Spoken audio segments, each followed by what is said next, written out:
Listo.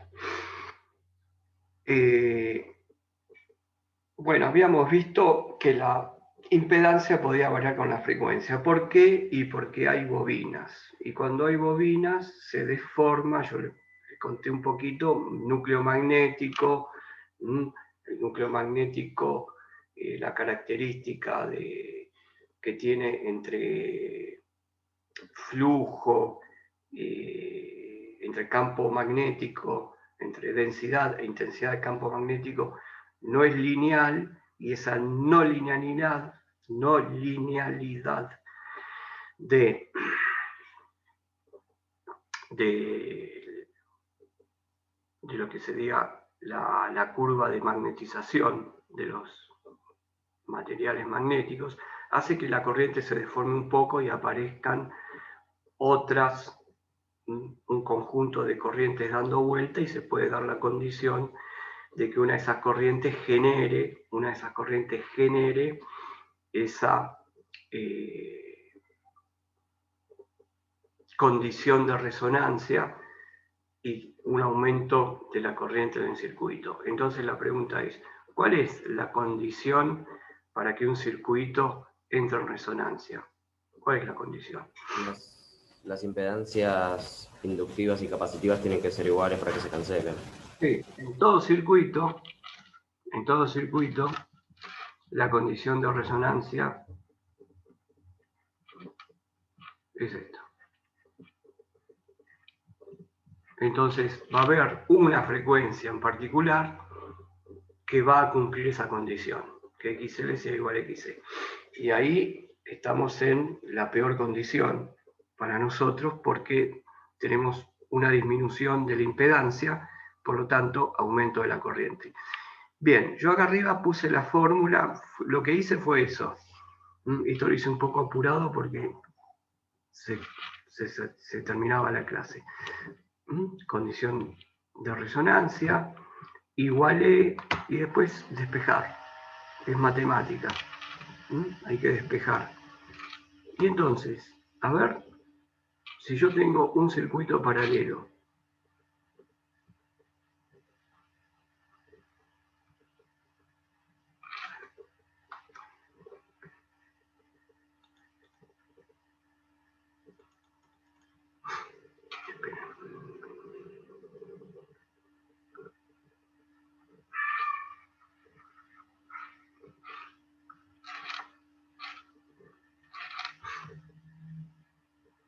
circuito paralelo, RLC.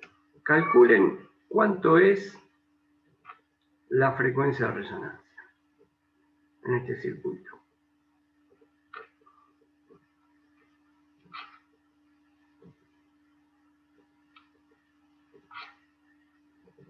R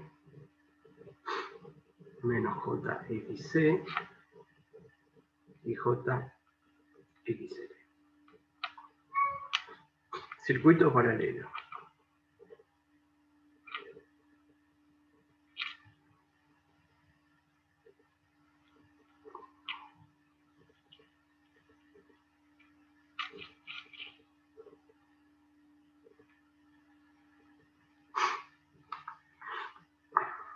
Hay que igualar, poner la condición de resonancia y poner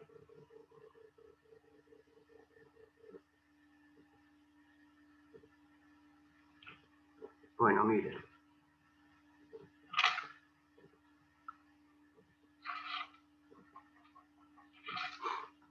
Ni siquiera tengo que despejar.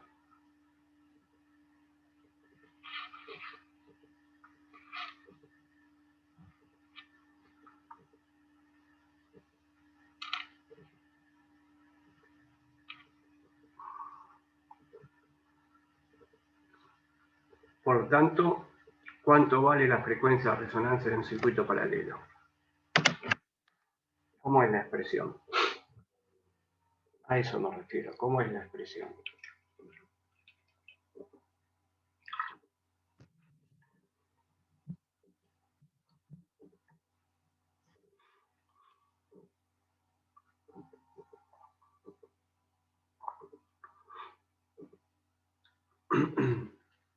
llegaron a un valor de la expresión.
Hay que hacer un poquito de matemática, un poquito bastante, ¿no?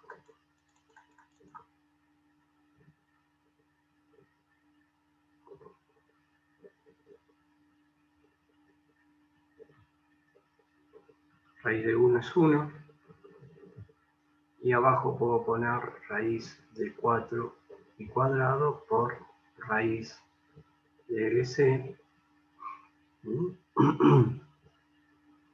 Por lo tanto, es lo mismo.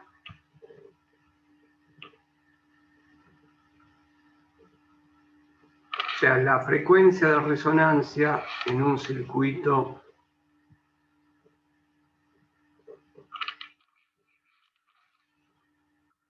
de esas características, serie, paralelo, es lo mismo. Es la misma la frecuencia de resonancia para estos dos casos. Puedo tener circuitos, por ejemplo, de este tipo.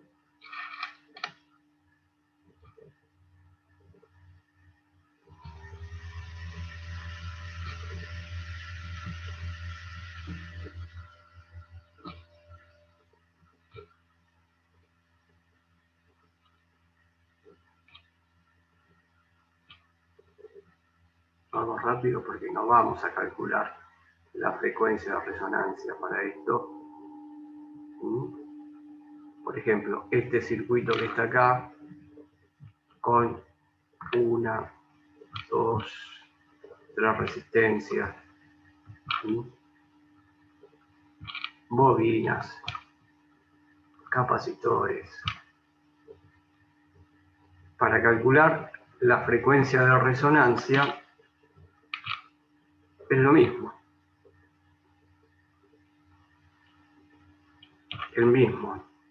La misma condición. XL tiene que ser igual a XC. Pero ¿qué es lo que tengo que hacer? Tengo que calcular la impedancia total entre los puntos 1 y 2. Tengo que calcular la impedancia total en función de R, XL y XC. O sea que tengo que resolver el paralelo, después tengo que sumar las 3 impedancias que tengo ahí en serie. Entonces, me va a dar, y después poner la condición, porque esta siempre va a ser la condición de resonancia del circuito. Lo que pasa es que acá va a ser mucho más compleja el cálculo de la frecuencia de resonancia. Acá tenemos un desarrollo matemático que creo que no se justifica ponernos a calcular la frecuencia de resonancia de un circuito de esas características. ¿Por qué? Y porque resolverlo lo vamos a resolver, porque lo que hay que plantear es esto. Pero primero tengo que calcular la Z total. Y una vez que tengo calculada la Z total, que tengo las partes reales y la parte imaginaria, igualo las XL con las XC. Y ahí calculo la frecuencia de resonancia.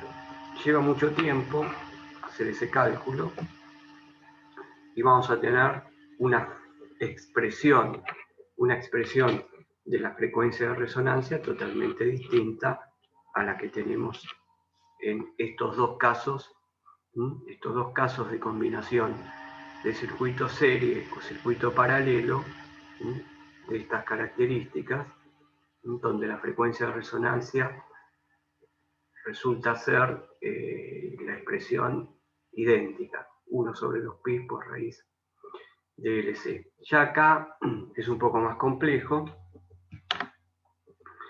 pero no vamos a ponernos a calcular una frecuencia de resonancia de este circuito.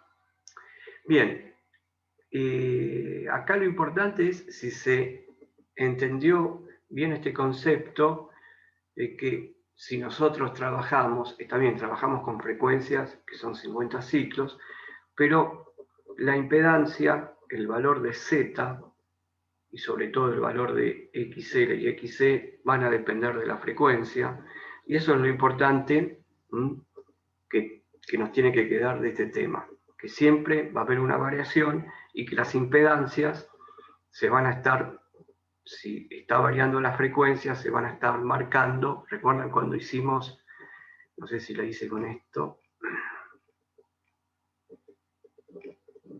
la línea que no pasaba en el valor de R, el lugar geométrico?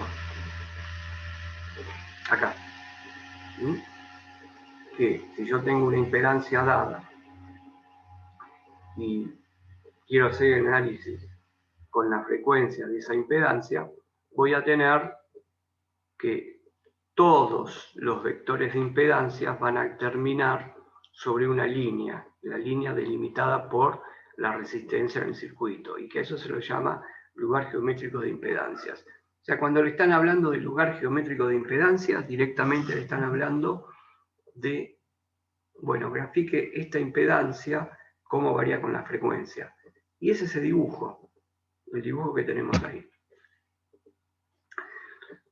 ¿Está claro este tema? Bueno, y acá tenemos la variación de la impedancia con la frecuencia, la reactancia inductiva, a medida que aumenta la frecuencia aumenta, y con la capacitiva era totalmente al revés.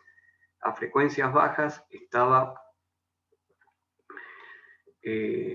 predominaban las reactancias capacitivas, y a frecuencias altas predominaba la reactancia inductiva y la resistencia indiferente con la frecuencia. Bien. ¿Se entendió esto? ¿Entendieron acá el tema? ¿Hay algo que se necesita que volvamos a repasar, o hay algún punto que se pueda generar alguna duda? No entendí. No. ¿El resto? No tengo ninguna duda. El resto, porque si no, ya que estamos hablando de omega L, omega por L, porque yo a ustedes, ¿qué les definí? Yo les dije, por ahora aceptemos esto, aceptemos que el producto de omega por L, como para avanzar un poquito, como para hacerlo más ameno, les dije, aceptemos que en una impedancia tengo esto, omega por L se llama reactancia inductiva, el producto de omega por L. Pero esto es como que vino en una especie de paracaídas, ¿no es cierto? Cayó como en un paracaídas el omega por L. ¿De dónde viene este omega por L? ¿Y por qué omega por L, la velocidad angular por L, tiene que ser la reactancia inductiva? ¿Se lo preguntaron alguna vez? ¿Se hicieron esta pregunta? ¿Por qué? ¿De dónde viene esto? Yo imagino que sí, se lo preguntaron. Entonces, lo que vamos a hacer es ver qué es la reactancia inductiva, de dónde viene. Entonces vamos a ver, ya estamos como para ver reactancia inductiva. A propósito, yo les dejé unos videos sobre capacitor y bobina. ¿Los estuvieron viendo? Sí, sí. Sí. Sí. Eh,